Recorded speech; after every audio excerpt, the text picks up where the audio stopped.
thank you. And I'm thrilled to see you here this morning. And when they invited me to come do this talk, they didn't tell me about the format. They didn't tell me it was this whole Survivor, Professor Island thing going. So I didn't realize that you came in and you actually had a choice between me or the Mars guy. So it's like, so I'm just, thank you for voting for my island. I'm glad to have you here. And it's part of me kind of wants to sneak over and look and see how do you do over there. But because I had no idea you had a Martian giving, I mean, no, Janusz giving a talk. So yeah, that'd be wonderful. But anyway, thank you for coming. So today, move things along here. I'd like to talk about the wounded brain. And when I say the wounded brain, it's a bit melodramatic. But basically, I'm a neuroscientist, and I study movement. I've always been interested in movement. A, I'm from a large Italian family, and B, I just like to move. And so I'm interested in how the brain controls movement, and in particular, eye-hand coordination. So what I've got up here is a depiction of what I think is a wonderful example of eye-hand coordination. And I don't know if anybody's been to the Vatican, and it's kind of this comical thing that happens where they shuffle you and you get funneled and funneled until you're in this massive crowd, and then you go into the Sistine Chapel, and then basically everyone at that point just looks up. They just want to look up, and they want to see that, and they just go like that. And at one point we were looking up, and I stopped and I kind of looked around, and we looked like a bunch of lemmings. We're just, what is that? And so there, if you look up, this is what you'll see. And so to me, I'm interested in particularly so movement, eye-hand coordination, or body, and it could be eye-foot. But I'm also really interested in situations where you're not directly interacting with the object. So here I am reaching out for this bottle, just as God is reaching out for Adam. And that's a lovely example of what I call like a standard direct interaction. So they're looking to where they're reaching for, and he's reaching right out. But there could also be the situation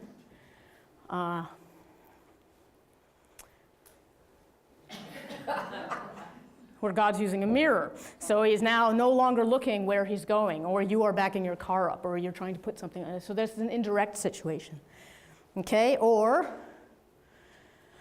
if God were to use a mouse to try to get to Adam. So here's another common situation where, I'm bordering on heretical here, so where you'd move the mouse around and trying to get to a certain point on a screen. And these are sort of some common situations that we all go through. And it turns out you need more brain parts talking to one another to do this sort of thing. It's a situation where you have to have some rules coming in, and you have to think a little bit more. And I'm going to tell them what you're going to tell them right from the beginning. I'm going to tell you that we are finding, and this is pretty new stuff, that this task, this turn have to do movements where you have to move and think at the same time. Turns out it stresses your brain in a way that's a bit of extra information that makes it quite sensitive to assessing function when there's been something, when your brain isn't quite happy, all right? So there's different ways that can happen. I'm going to go through those different ways.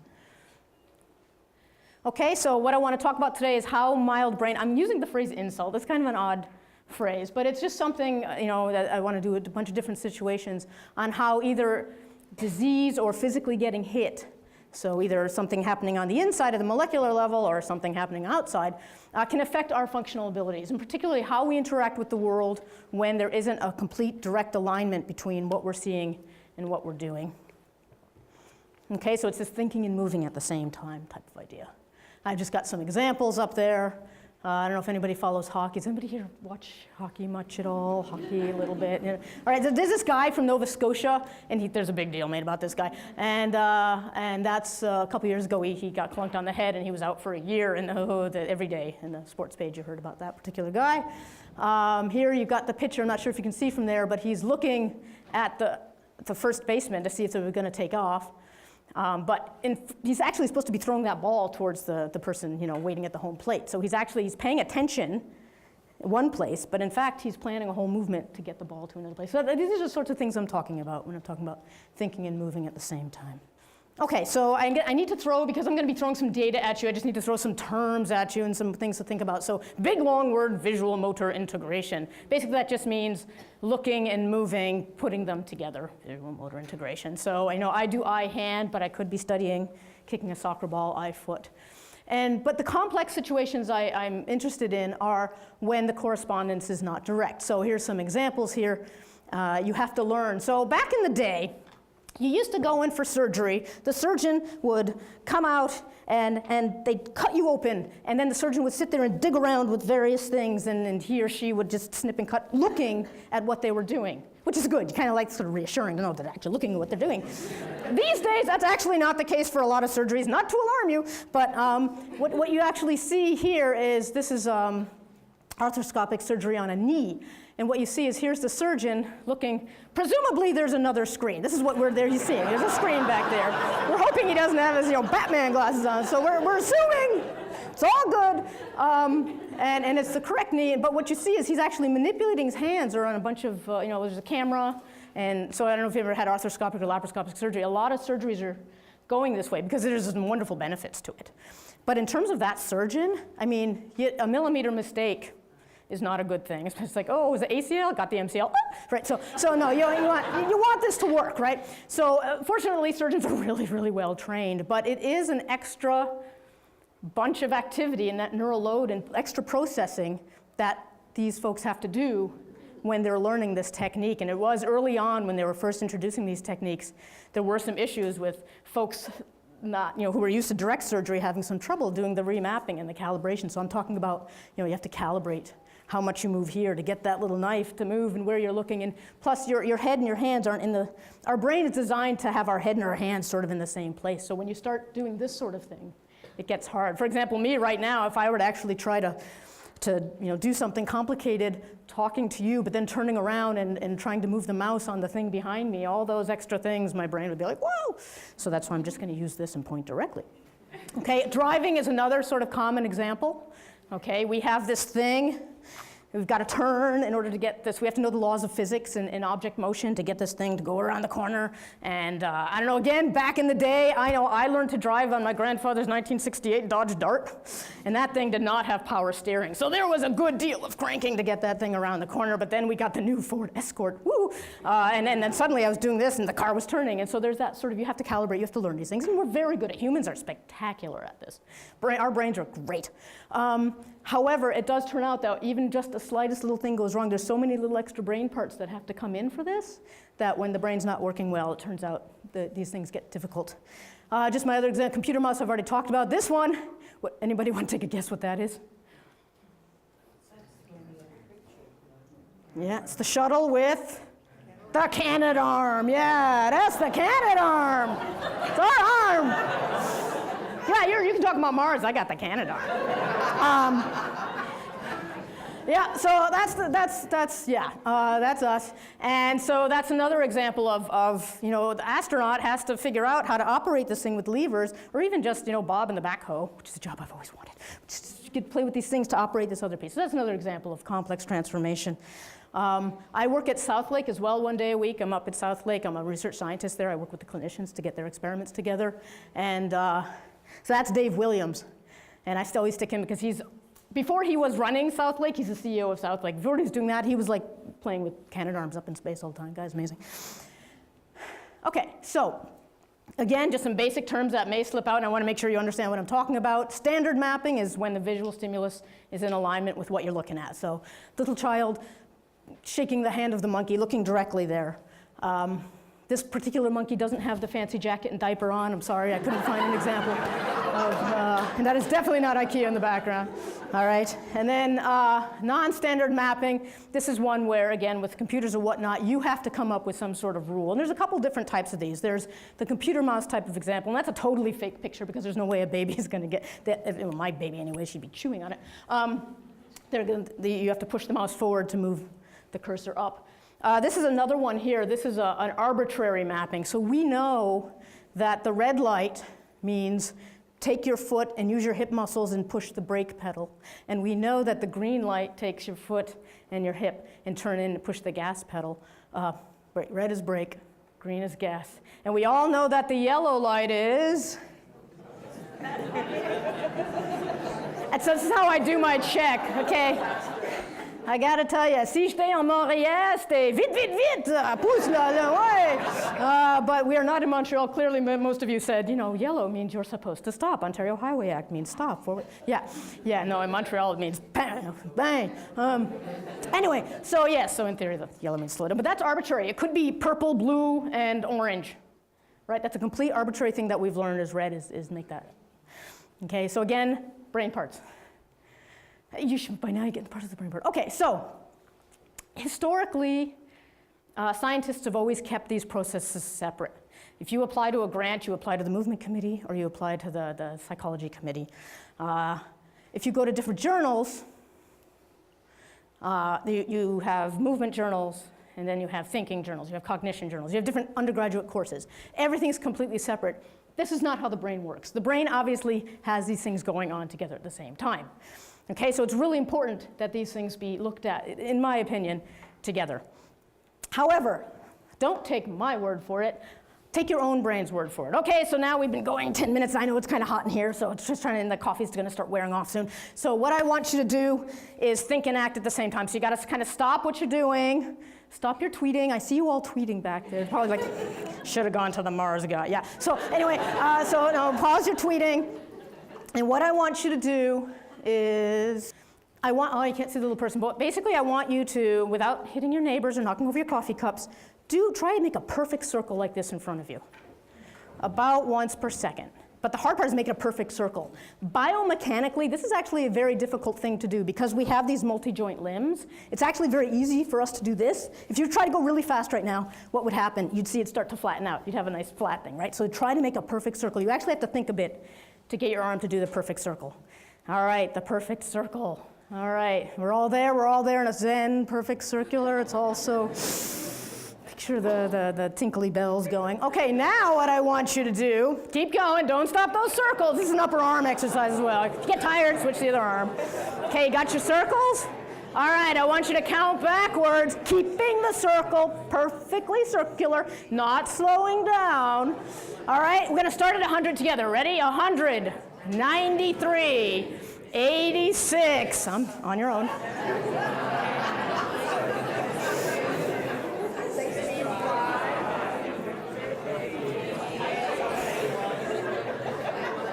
Okay, can I tell you what I'm seeing? Not circle, not a circle. Okay, stop, just give it up, just give it up. All right. Okay, so that was what I did there. This is why you should not, again, don't come backwards when you're driving. Basically, that was a good example of the motor. You got the motor, even though it was a tricky motor type, but as soon as you got the thinking going in there, I'm sorry, your motor went to pot. And you're counting, had I asked you to just count backwards, you would have counted backwards more quickly. Had I asked you just to do the motor, it would have stayed a circle. But when you put them together, as soon as you put them together, your counting slows down. You didn't know that there weren't no circles, I'm gonna tell you, those weren't circles anymore. Okay, so there you go. Yeah, no, it wasn't working. Okay, so that's not what we make all our folks do. As Alan mentioned, I do test a wide range of people. So we don't make them do circles and counting backwards. What we have is we have something a little more, it takes about 20 minutes. We have this little task, it's sort of tablet-based, and we try to get something really standard where we have the direct interaction task, and then we systematically make it less direct. And so we decouple or dissociate where the eyes are looking and what the hand is doing and the amount of thinking you got to do. And we do this with, like he said, I do it with all the NHL draft prospects every year, which is kind of fun. And I do it with all the, you can ask me questions about that later if you want. It's not part of the talk. It's fun. Yeah, and then we do it with the younger folks, older folks. I spent last night at a hockey rink testing a bunch of, we do concussion baseline testing as part of our outreach, York Concussion Care. And we go out and test all these kids, and we do all their stuff on them. All these different teams. I had a bunch of 14-year-old girls doing this last night. So basically, one thing we do is we either have them directly move to a little dot on a screen. You know, it's science. You got to kind of reduce things down to little dots on screens. And then what I do, then I try to mess with them by rotating the visual feedback. And I'll give you examples of all this. And in that one, it was as if somebody were to take your computer mouse on you and just turn it upside down. And so now when you try to slide it forward, your little arrow, that would be a mean thing to do, or to reprogram the little thing on your laptop so it would go backwards.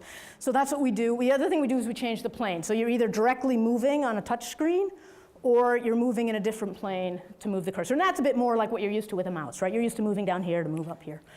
And then we combine these two. So now you change the plane and you flip the feedback. So I'll just give you an example. So for example, the direct, As you're looking, a dot comes up, the eye is representing, you're not poking yourself in the eye. You don't start like this. No, you just, wherever you start, but you look and you touch the dot. That's the most basic standard. That has to be a baseline. We get that for everybody. And then in the rotation condition, the dot comes up. You got to look at the dot. I always tell them, look where the dot is. But to get that cursor over there, you got to move the other way. So you have to keep in mind, move down to get up, move right to move left to move right. So now you got to think about things. And we also sometimes throw in, I'm not going to talk about this as much, but we throw in a memory condition where the dot comes up, disappears, and then you got to go to where you remember that dot to be. And it's disappeared for 2 seconds, so you got to wait 2 seconds. That doesn't seem like a lot, but it turns out with early dementia or post-concussion, that 2 seconds can start to mess you up, especially when we throw the other things in there. And so the reason, why do I have this? And then, like I said, this is scary, don't worry about this. There's a lot of things, don't pay attention. We're going to focus it in a second. But why did I choose these two things? Why did I choose rotating feedback and changing planes? And to me, they get at two different things. So there's these 9 full conditions that we've tested on a bunch of different populations, but I'm just today going to focus on the clinical subset, and mostly just these 4 here. These 4 are what we do generally with all of our like everybody, even on the NHL, because it's the fastest, and it only takes about 20 minutes. So with these 4, we've got this, you're directly touching a touch screen, or you're moving on a pad in front of you while things are up on a touch screen in front of you. So I've got this weird laptop that's got 2 tablets. It's basically, it's 2 touch screens, and instead of a keyboard, it's got another touch screen there. And then you can flip the feedback. So their dots moving to the left, they got to move their hand to the right, or I put these 2 together. And the reason I chose those, I mean, think about if you've ever driven in a country where they insist on driving on the wrong side of the road. So there you are, you arrive in Scotland, and you're jet lagged, and you've got to pick up the thing at the airport, get the car, and you got to drive. You've decided to start at Edinburgh. I don't know why you did this, why you landed in Glasgow. If you had to go. Anyway, so you get in, and you're driving, and think about what are the different types of non-standard mapping complex things that have to happen there. One of the things is obviously you're driving on the other side of the road. Oh my God! So you're there, and I find when you're in that situation, you often have to just remember, just go on the solid line, right? And when you get to an intersection, you got to try and figure out, I have to turn left. Where am I going, right? And so it's always, and again, if you've been in the situation, there's this line, and just follow the line. Just make sure, wherever you are, make sure that line is to the left. So there's these cognitive sort of thinking kind of rules that you have to remember to keep yourself from running into some other, shoot, Alan left, the word that they use for trucks.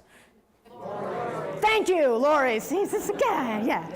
Don't run into the lorry. All right, but then the other thing is much harder, and this actually happens a lot, even if you ever get a new car here, or you have to reverse park on the other side of the street where you're not used to. There's that spatial thing. And the rule thing you can actually usually get, you just keep repeating it over, the rule. But the spatial thing, that's a whole other ball of wax, right? It's the trying to get your car back into the spot, and it's a new car or a rental car, and you're not quite sure where your bumper is until, so you can do what I do, which is a little bump, oop, made it, oop, bump, oop, made it, oop, bump, right, but you never know if they have an alarm, they're gonna come out and beat you up, right? So there's that, so there's that whole figuring out your space. Turns out, the brain has different areas dealing with those sorts of things. There's these frontal areas that are good for getting those rules in, but there's this area called the parietal lobe in the back that's sort of into getting that whole spatial relationship down.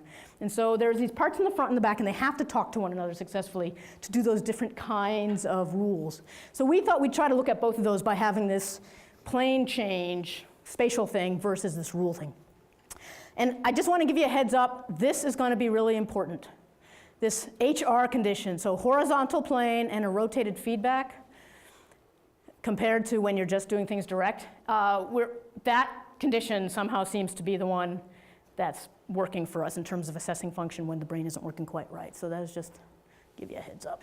Okay, so let's look at some of the data we've done. We started first looking at early dementia patients. And what we found is, okay, typically you have these decoupled tasks. You need to have the rule integration. And we were wondering, in patients that traditionally, when you think of dementia, you think cognitive. You don't think motor. It does turn out like in the very late stages of dementia, by stage 4, there's something called apraxia that happens where you have trouble with coordinated movements. But up until this point, there hasn't been a lot, if anything, on movement and thinking. And nobody's really looked at thinking and moving together at all. And so we were wondering, because we were looking at our task, and it's like, is there something where folks who just seem to have cognitive issues, how are they moving when they have to think at the same time? So what we found is that they actually have problems. Not in the standard task, which right now your basic neurological exam, you go in, the clinician's going to ask you to do a number of things, and what they'll do is it's all what I said were standard tasks. So none of these complex ones. They'll ask you to tab, they'll do back and forth, hand to nose. Those are all very direct things. They never ask you to think and move at the same time. And it turns out, when you look at folks who are in the early, again, very early stages of disease, sure enough. So what I'm showing you here is they don't have trouble with the vertical task. So what I'm showing you here is, this is reaction time. So this is the amount of time it takes when the dot pops up, it takes for you to get going. You react, you know, it's just how long it takes you to react to something, as it implies. And what I've got here are the different conditions. So V is that standard direct interaction, vertical. I'm just touching, I'm looking at a dot, I'm touching it. Really boring video game I was telling these 14-year-olds last night. They're like, you want me to do what? I'm like, I'm sorry, it's not, you know, it's not Call of Duty, it's that. And then this is when you change the plane. And for this particular one, we also took the whole touch screen and slided it off to right, more like where your mouse pad was, we thought, just to see. And then the R stands for rotated. So these are all the conditions where the feedback's been rotated. So for example, HR means change in plane and rotated. So what you see is there's no difference. Had we just been looking at these folks with just basic movements, they'd be fine. As soon as you poke the system bit, you make the brain work a little harder and do that integration though, they fall apart very quickly. So their reaction times get long. All the rotations they had difficulty with. And these are age-matched controls, these healthy participants, and these are folks, again, these are fairly early stages of dementia, so just grade 1. If anybody here knows this area, there's something called the MMSE, this little state exam. The best you can do is 30, and our folks were always no lower than 25. So if you don't know that exam, don't worry about it. But so we're really pretty mild here, not moderate and not severe. And already they're just, as soon as you switch planes, they get much slower. As soon as you rotate, they do really slow. And in fact, we found out very early on, this is like one of our first studies, that this task is no good for anybody with moderate dementia and onwards, because there's this thing called a ceiling effect. They failed all the trials. They just couldn't do the task. So it's only in the mild that they could actually do the task, but they were doing it worse. If you look at the actual movements they make, what I'm showing here is this is just the plane in space. So this is going outwards, and this is left to right. So this is moving to the right, moving left, moving up, moving down. And this is a healthy age-matched control. This is just one example. And this is an early dementia patient. And what you can see, so this is standard. So this is, again, there's not much difference there. They're all moving up, down, left, and right when they have to look at it. But look what happens as soon as you throw in rotation. The control, this is a bit thicker. These little lines here are variability. So their variability gets a lot more. We have them do 20 movements, move 5 times each target. They failed a lot of the trials, and the ones they did were quite sloppy. They really had trouble doing this rotation task. Okay, so we thought, okay, so clearly this is not something that's useful for assessing function moderate to severe, but this is interesting. Because again, you think about daily activities in your life, they all do often involve tool use or computer use or things like that. So let's back it up a step and look at another group that's even milder. And I'm talking mild cognitive impairment. So mild cognitive impairment is something where you may be experiencing some memory issues, but they're not really interfering with your life in any way. Typically what happens is family members say something's up with dad. Okay, and like I know he just doesn't seem himself. His memory seems a little bit worse. I know he's getting older, but it just seems worse than it should be. And so there's a number of ways that there's a number of tests, a battery of tests that they'll do. It takes 3 hours. And it's somewhere between normal aging and dementia. And they'll show, yes, you do seem a little bit worse for most people your age. So normally, again, it's an area where they just look at cognitive tasks. So what happens in our paradigm, again, this is going to be kind of a scary graph, but I'll walk you through it. Again, this is reaction time. And this is here that full suite I told you about. So this is just the arbitrary, give them a symbol means go left, give them a symbol go right. But I really just want to focus on the fact that in the standard task, not that different. And with these folks, actually, when you did sort of one level of decoupling, so you either just rotate the feedback or you just change the plane without rotating the feedback, they actually weren't that different either. So if it's just horizontal, not that different. Just rotate it a little bit slower, but not so bad. So again, for these folks, it's if you throw two things at them. So you either make them rotate feedback and change the plane, or rotate feedback to a memory place, to a dot that's no longer there. They had to remember where it was, or change plane. And so you need to throw 2 levels at them. Now you poke the brain a little bit more and make it do a little bit more work. Then they really have difficulty with these tasks. So that, okay. So this is something that, okay, coming back, it actually seems useful too, because now we can actually distinguish between MCI, early dementia. So at this point, I was getting this new, so these studies at this point were all based on groups of 10, 20 or so. And so I got this new doctoral student in Carol Hawkins. She's spectacular. I got her in a couple years ago, and I said, look, this is great, but we need more subjects. You know, you can't really say something. We need like 100 people to go through in all these different groups, and then we can get all the values and see if we can really use this to distinguish function early on, this thinking and moving thing. And so she went out, and we have some clinical collaborators up at what is now called Mackenzie Health, used to be called York Central, and up at Southlake as well, and over here at Finch Humber and at Baycrest. So we started recruiting people, and at the same time, Kara was recruiting the family members who would bring them in to the clinic and for these visits with the doctor. So the doctor would say, yes, this is a person, yes, you can, we recruit them for the study. And then we found often the family members were interested because they want to contribute to research, because this is something that's interesting to them, because there's something that may be happening in their family. And so what happened is, soon after starting to collect all this data and collecting all our healthy control data, Kara calls me over to the computer and says, Lauren, I think we have a problem. I think our control group's not our control group anymore. And so it was a big surprise to us. We weren't expecting this. So she showed me those movement trajectories I showed you before. This is just showing movements in space, left, right, up, and down. And what we were finding is folks who have absolutely no symptoms, they were bringing their folks in, but they have a family history, so they have this risk. They were having difficulty when they had to think and move at the same time. And this is just, it was kind of out of the blue. Like, they had no idea, because there's absolutely nothing wrong. There's no cognitive flipping, nothing, whatever. So what I'm showing you here is, I know this is a lot of graphs. So what I'm showing you here on the top is 3 different conditions for one particular person. This is the vertical, so this is the standard. And again, there's not a big difference. There's a little bit more wobbly. This is someone here who had a mother with Alzheimer's. Okay, so here's a maternal family history on this side. Not much different, but then now this is, you change the plane, you start to see the movements get a little bit wobblier. And then here, when you throw in change the plane and memory, they get even wobblier. And so we thought, okay, stop everything. Our control group is now no longer, or is now an experimental group. So now we're very careful to document family history. We make everybody spit into a little Q-tip. There's something called an APO4 gene. There's a gene out there that's somehow been linked, so we check for that as well.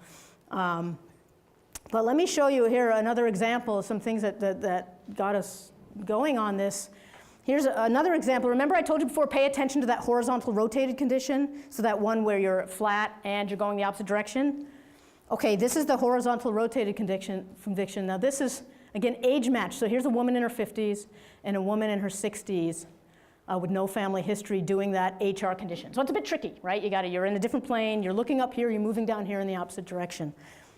Here's 6 different examples of people with family history. And it's not all females. Most of them are maternal history or multiple family or early onset, but they themselves aren't females. There's also males and females, so if your son or daughter. And what we're seeing here is these are movements that clearly are much worse than the family history. So as soon as you have somebody, you're really poking the system, thinking and moving at the same time, we really see their movements degrade. And again, these are men and women in their 50s, men and women in their 60s. And again, they had brought their parents into the clinic. So we are following up on this. So far, we've collected enough data that again, another graph, but just to show you, we've got various things that we measure. Path length is how long the squiggle is. So this would be a very long path length, and this would be a very short one. So we can put all these sort of different things together, how long it takes you, and we're finding we can actually distinguish healthy, non-at-risk adults with asymptomatic, healthy, at-risk adults. We're actually finding that this particular task is distinguishing them on some of these things. So obviously, this is something we're following up on. I'm happy to say, I just got this big CIH, Canadian Institute Health Research grant to spend the next 5 years doing this. So this is the pilot data. We're moving on with this. We're testing everyone we can. Just what I'm showing here, these are the green and the beige are the mild cognitive impairment and the healthy but at-risk folks. And the blue is not at risk. So you can see there that in some situations, for particularly HR, the at-risk are performing more like people who have been diagnosed with MCI, but they themselves aren't showing any of the cognitive signs. All right. So we're moving this up. I am about to change gears now and say, okay, so that was the dementia portion of the talk. I'm going to change gears now and talk to you a little bit about another type of mild brain insult that we're hearing a lot about, and that's concussion. Before I move on, does anybody have any questions about the dementia stuff? It's all the same type of thing I'm going to be talking about, but we've been here a bit. Again, I know it's warm in here, so yeah? So often, anybody who has MCI is, they have Alzheimer's, but there is a difference between Alzheimer's and dementia. Yes. Right. Yes, so how do you differentiate in your studies? Excellent question. So the question is, how do we differentiate between Alzheimer's and other types of dementia in our studies? And honestly, we can't right now. We have to rely on the clinician's diagnosis. Alzheimer's is something that can only be truly confirmed post-mortem, right? You look, there's tangles and plaques in the brain. So what we do is we do exclude, for example, Parkinson's disease, dementia related to that. We try to exclude anybody who shows any obvious motor difficulties.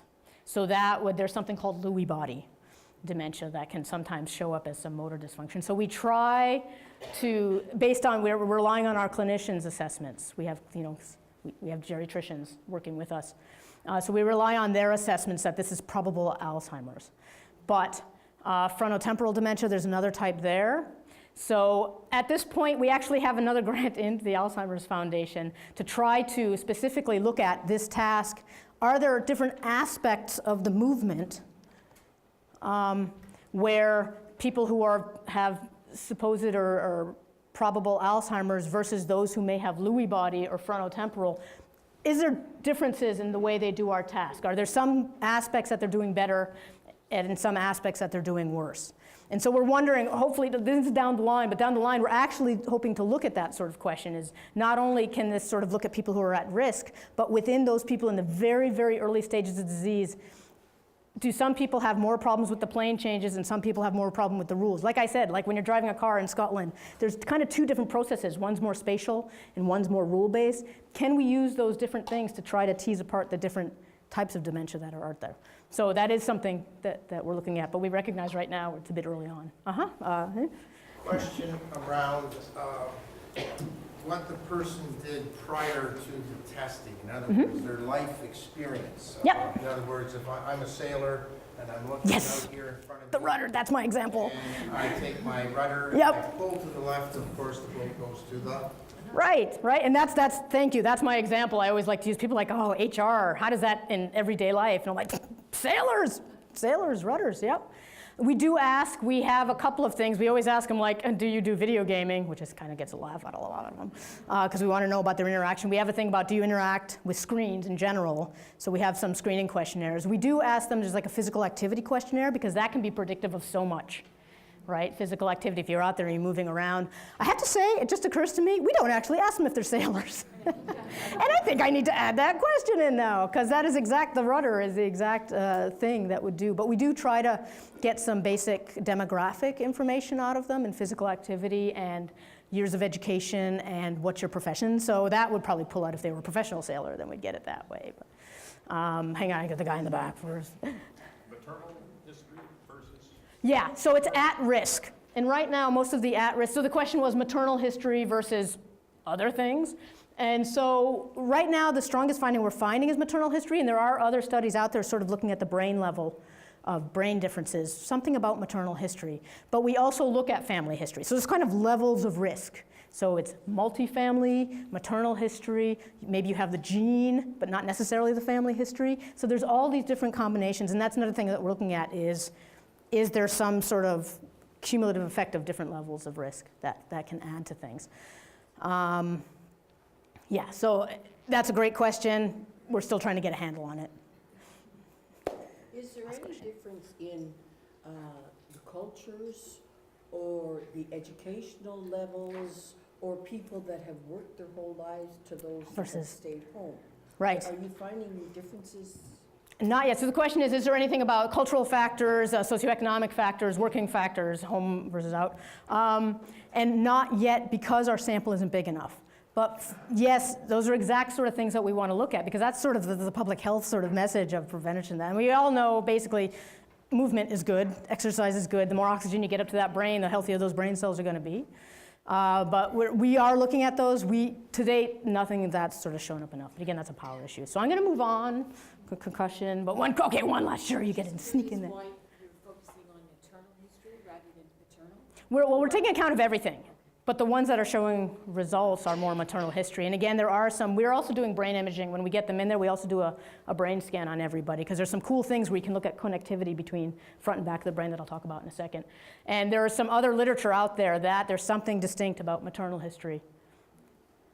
And we're not sure why. So it's a great question. I wish I could answer it for you. Can't yet. Again, give me 5 years. I'm working on it. All right, so the other thing is, can this be applied to other types of brain insult? And particularly I'm talking about here a concussion. So there's that guy again, falling down on the ice.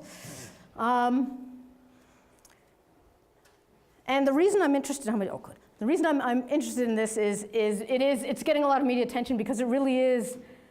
The rates that we're seeing concussion are going up. So this is supplied to me, Dr. Alison McPherson. She's an epidemiologist in our department here at York.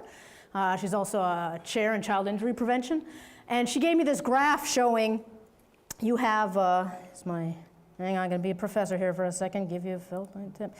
This is the number of visits to emergency department by age, and this is back from a few years, but the data still hold. And really look at here. We're looking at, between 11 and 18, particularly between 13 and 18, you have this big bulge right here. Okay, so we're seeing a lot of kids coming in to the emergency department with concussions. Part of it is probably an awareness thing, like we're not, it's just your bell is wrong, get back on the field, kid, right? So part of it's that. Part of it is what I'd like to consider not spectacular role modeling by some of our professional athletes, and now I've got that on film, so maybe I'm going to get yelled at by the NHL that I work for. Still stopping. There it goes, yeah. Okay, yeah, I know it's a horrible hit, but so part of it is kids are doing these things, and there isn't a lot, up until now, particularly in football in the States, it's starting to get attention, but previously there hadn't really been a lot. There'd been coaches who, go in head first. So they're getting better at, teaching better techniques. The equipment to some extent is getting better, but we're still getting a lot of these sports-related concussions. So I just want to spend a minute telling you things about concussion, because I'm not sure what everyone's background here, that you might not know about. And so, for example, what you might not know is you don't actually have to have a hit in the head to get a concussion. Okay, all that has to happen. After the puck against Brower. Rafi Torres just wiped out Brent Seabrook. There's going to be a penalty on the play. Oh yeah, there's going to be a penalty on the play. That's Rafi Torres. In the air, Seabrook is back up, but Torres is going off. Oh, he had his head turned to accept so that was the the puck, Torres and Seabrook now pitch from the we're playoffs talking 2 years ago. Again, I don't know if anybody follows hockey here, but this is when the Vancouver Canucks were playing Chicago in the playoffs a couple years back. And so what you see over and over and over, yeah, I'm going to stop it now. And Seabrook went down. He did have a concussion from that. He was out for a while. But what I hoped you noticed was that their heads never hit. That was a shoulder-to-shoulder contact. The only thing that has to happen for a concussion is the inside of your brain has to make contact with the inside of your skull. Okay? And that can happen through a fast acceleration, particularly if it's twisting. Those seem to be even worse. There's the head-on ones, like falling on the ice and hitting, but then there's those twisting ones that seem to cause certain problems. Okay, so we know that you don't have to have head contact. You just have to have that brain hit the inside of the skull. Things that we're learning. Another thing is that concussions are cumulative.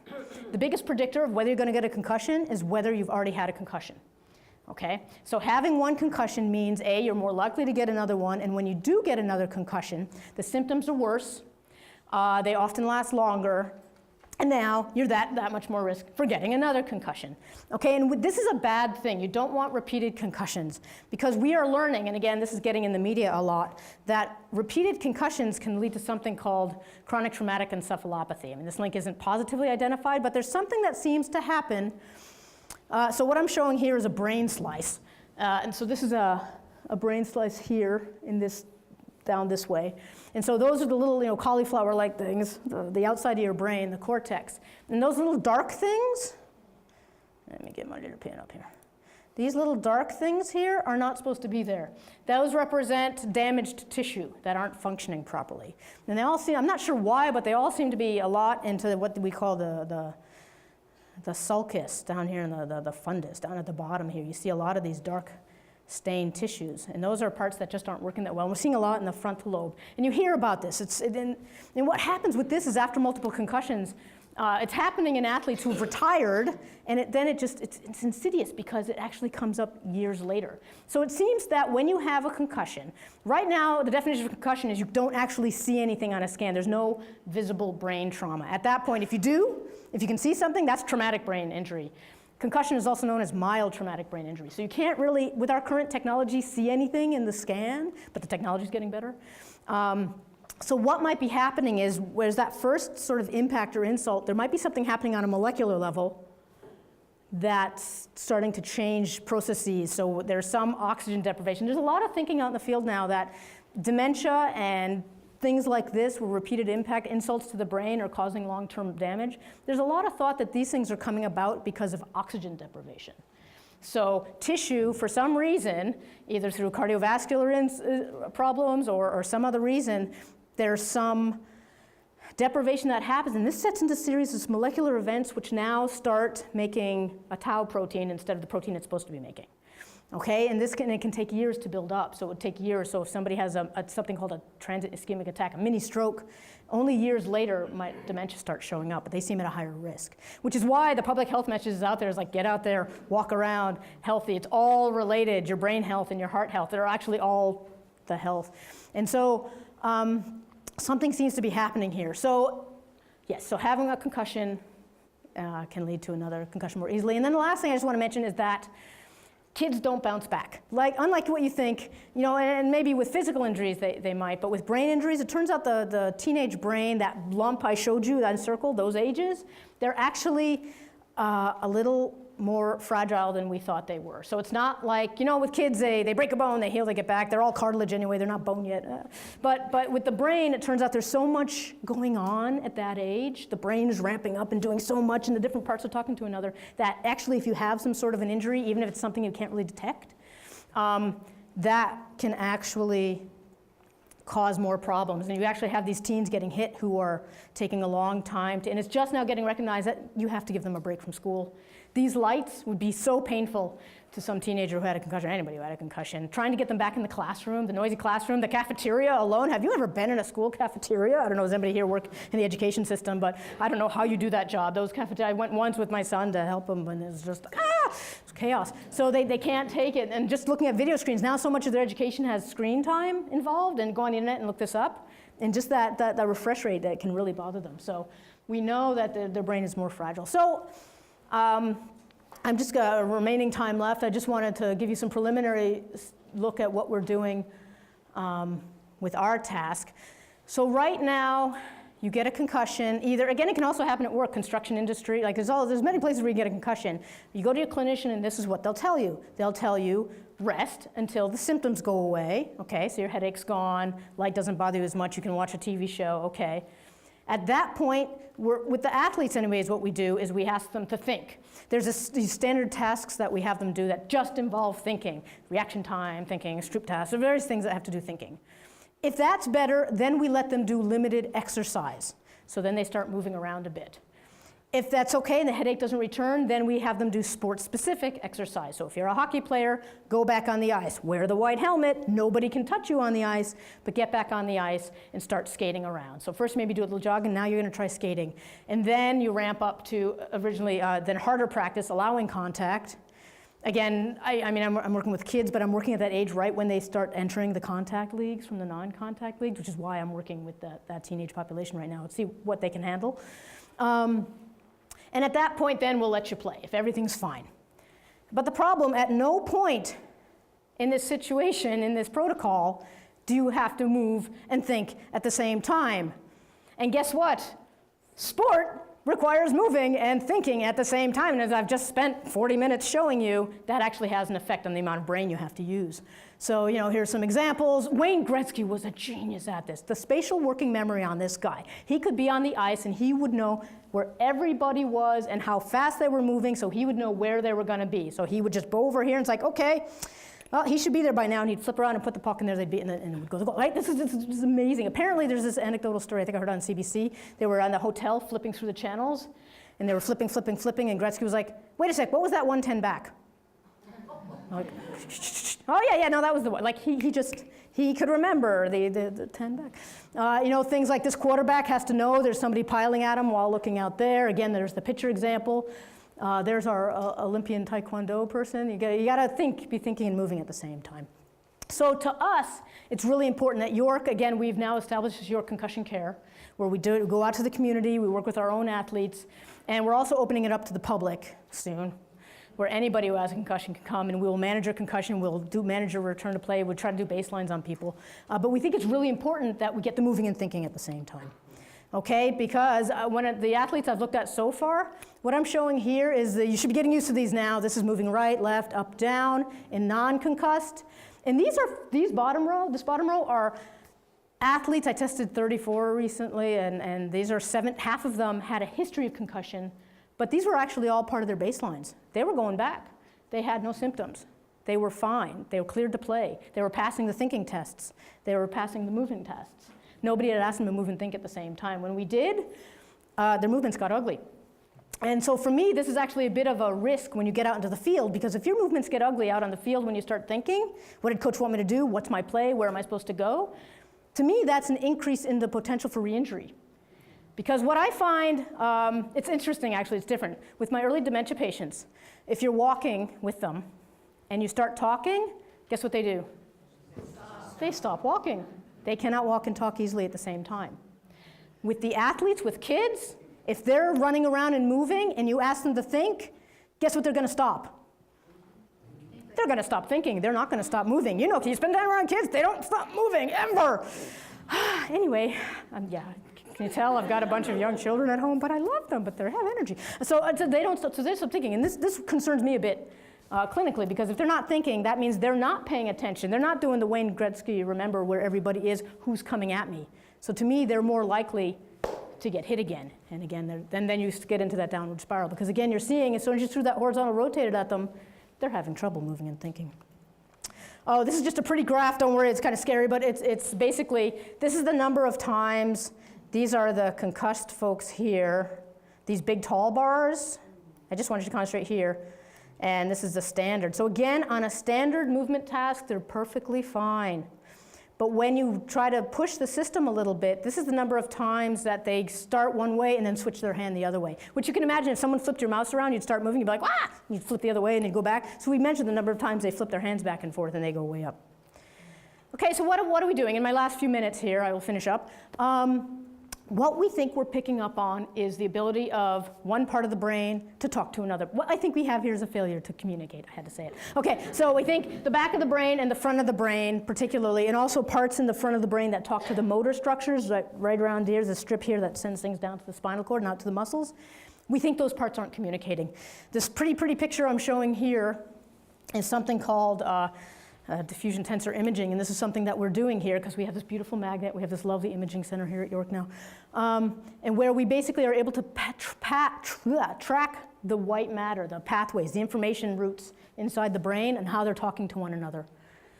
And so we're looking at these at-risk groups for dementia. We're going to start looking at these concussed, asymptomatic but previous concussion athletes to see if the front of the brain and the back of the brain, they're not communicating, because that sort of thing where if they're not talking, then you're going to have trouble getting these things together. And that's our working theory on communication. Okay, so to summarize, we do see impairments in movement timing, and ability to clean. We get a lot of fail. I didn't show you that data, but often those just fail the trial, right? So the rates of failed trials go way up in early stage Alzheimer's, cognitive impairment, if you have a history of concussion. And now we're finding even with just asymptomatic, but with a family history of the risk. Okay, so we're trying to develop this as a really sensitive but very quick assessment tool that you can do on a sideline. The kids we test, when I test the soccer team, we're out there on the field with them. And we got them on this little laptop doing this little thing inside, so it's something we're doing. And this is the work that we're with the York Concussion Care that we're doing at York. So the takeaway I want you to think is that as we head out for lunch, you're going to be chatting with people. You're also going to be trying to put food in your mouth. That is a motor task. All right, I don't want you to try not to poke your eyes out, but I want to leave you with that. Much of our daily life involves, paying attention to one thing while doing another, while moving, or heaven forbid, parallel parking. Especially now with the snowbanks everywhere. Like, who can parallel park this in the city? So just think about how your life would be affected if you could only do one of those things at the same time. Okay, so I didn't do all this on my own. I don't run an empire. I like to think of I have a team, and we all work together. And these are all the students. Kara does the family history stuff. Yashar there did the MCI stuff. BJ did the early dementia stuff.